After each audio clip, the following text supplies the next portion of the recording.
Ozy Media, basically a fake media company, raised over $70 million from some of the richest people in the world, including a billionaire, a co-owner of an NBA team, and many more smart and successful people. But the question is, how did they do it? How are they able to get away with such ridiculous fraud with claims such as they have 25 million subscribers on YouTube, yet you can clearly see that they have 3,000 subscribers on YouTube, or claiming ridiculous numbers that are actually fairly easy to dissect and look into and see that they are completely fake. Yet they duped folks out of over $70 million, some of the smartest people in the world who manage thousands of employees as CEOs or own billions of dollars. How the heck did they do it? Well, I'm going to go into a few ways that they actually, the owner, the CEO, Carlos Watson, used really hardcore marketing techniques, including social proof, urgency, aspirational groups,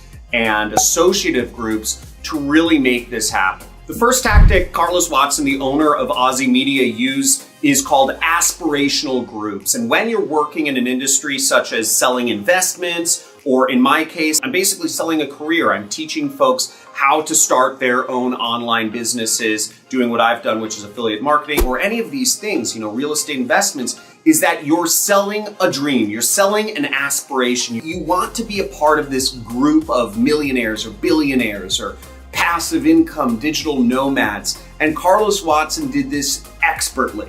Not only did Watson claim that YouTube worked with Ozy as a partner, but said Google gave Ozy a written offer to invest $25 million into the company. Whoa! Google's investing in the company. That is a aspirational group for sure. To be a co-investor in a company with Google basically guarantees success, because how could a company fail if Google is your partner? If Google is your investor, right? They are vested in your success. I mean, if Google was invested in your success, right, it must mean you win. So Carlos Watson claimed that Google, which is YouTube's parent, to invest $25 million.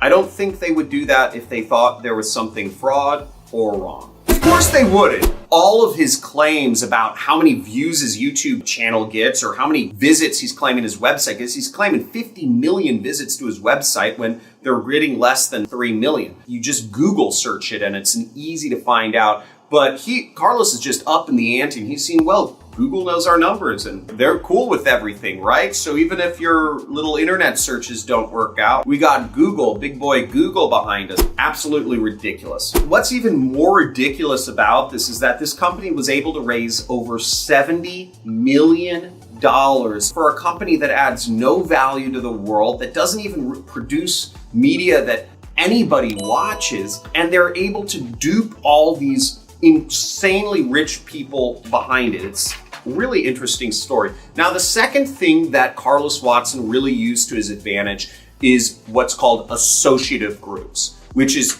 people, not just people you aspire to do business with, but people who share your same ideals in life. Carlos Watson did a really good job, right? He's talking about Google. He's got a minority-run business, so he's helping people who share that, like Black Lives Matter, BLM sort of mentality, which it appears that a lot of his investors are Democrats. He's appealing to that, and he's also appealing to how a lot of these investment companies now are operating, which is, some of them are trying to do, where they allocate a certain percentage of their fund to minority-run businesses. And what a better minority-run business to put your money into than one that's invested in by Big Daddy Google, right? So very, very interesting dynamic there. I'm not sure if that played into it, but let's have a look at this next quote here. The show's lineup of guests slated for the next season of the new talk show includes authors Malcolm Gladwell, Roxane Gay, Simon Sinek, Paris Hilton, Grant Hill, and some famous politicians such as Andrew Yang, who ran for president. What Carlos is doing here is he's, first off, He has a great lineup of people he said he's going to interview. Now, he had said he had announced a big podcast where he was going to interview these people, some of which I don't even think he talked to. I think he just made up that list of people he's going to interview on the spot. What he's saying is that these are the people that work with us. These are the people that I'm friends with.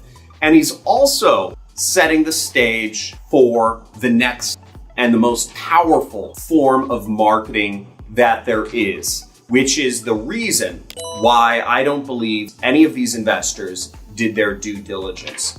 And that is called urgency.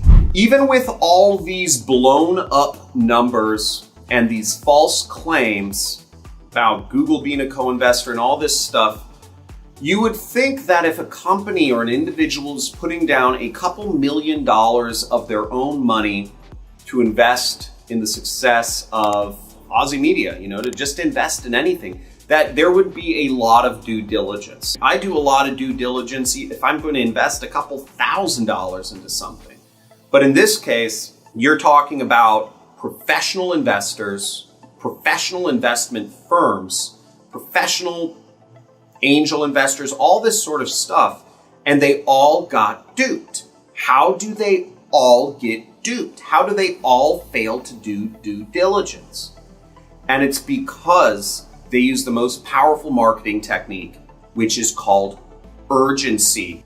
And the way I believe he used this is by basically taking all of this social proof that he's made up, including these 25 guests on his podcast, celebrities, billionaire heiresses, insanely wealthy folks, insanely famous and influential people, and using that amongst other pillars to basically say, hey, I've got more people to invest in this deal than I could possibly ever handle.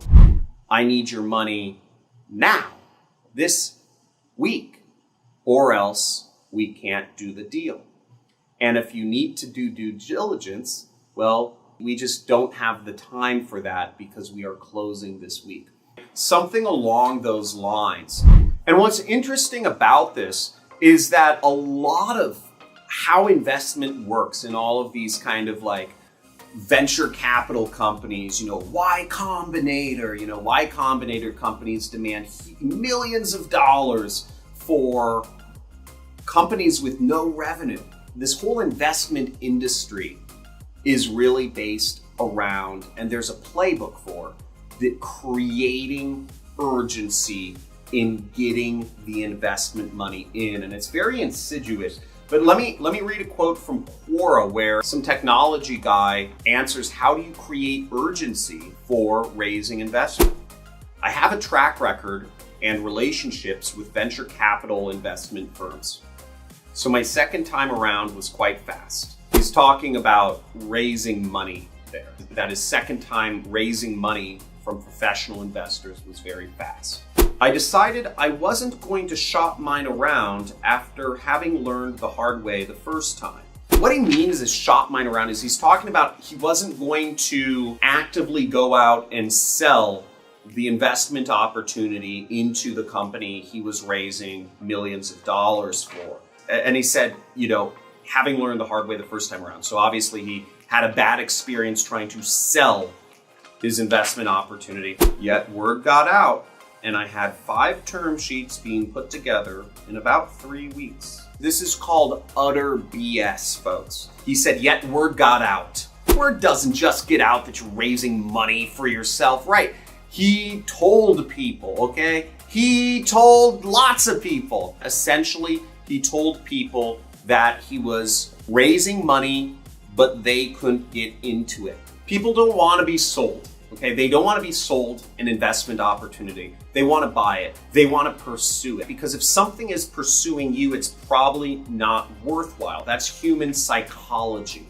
That is 100% human psychology. Try this at a bar, at a club or something. Approach a girl or approach a guy or whatever you're into. Go up to them and, start a conversation. Then tell them you have to go. Right when it's getting good. Right when you're connecting. Right when you're really associating on some sort of concept or music or film or whatever, say, oh, I have to go check on my friend. When you do that, that's called a takeaway. Whenever you do a takeaway in marketing, in sales, in investment, it really jazzes people off. It makes people want to pursue you. The way a lot of these investments are sold, which is really what it is, they let people know in a way that they might be raising money or something like that, and then they say they're not, and they have enough investors. Never mind, we don't need your money. It's a takeaway because nobody wants to invest in a company that's pursuing them. People want to invest in being pursued. And the sad thing about this whole Aussie media freaking scandal is that I believe most money is raised in Silicon Valley for these dumb butt tech companies that I see with valuations of hundreds of millions and billions of dollars. It's a Ponzi scheme, and nobody's doing due diligence. It took this company, Aussie Media, to literally impersonate a YouTube executive on a call to lie hundreds of times. It was a Ponzi scheme. They got rich, smart people in. And once smart people are investing in your company, they look bad if the company goes down. So again, a lot of these Silicon Valley companies, a lot of these investment companies, a lot of these tech companies, they make $0. Some of them are good, right? Amazon is an example of a tech company that was losing money for many years and became one of the biggest companies in the world. But most companies aren't like that. The company's never made a profit. That's right. Now, why? How does it? Why? How does that? Why? Seems like a new math, doesn't it? It does. So if you really want to make money the real way, I suggest you actually get into marketing and sales or something, trade crypto or whatever the new hot things are. I teach marketing for a living. I've made my living off of doing marketing because I think it's exciting, and I love dissecting these sorts of things, but I love putting up marketing on my own. And if you want to learn more about how I do marketing and I get paid on a performance basis and make over $500,000 a month, you can check out some of my other videos. If you really like this content, slap that like button, hit the subscribe, and give me a big hoorah in the comments. Thanks for watching.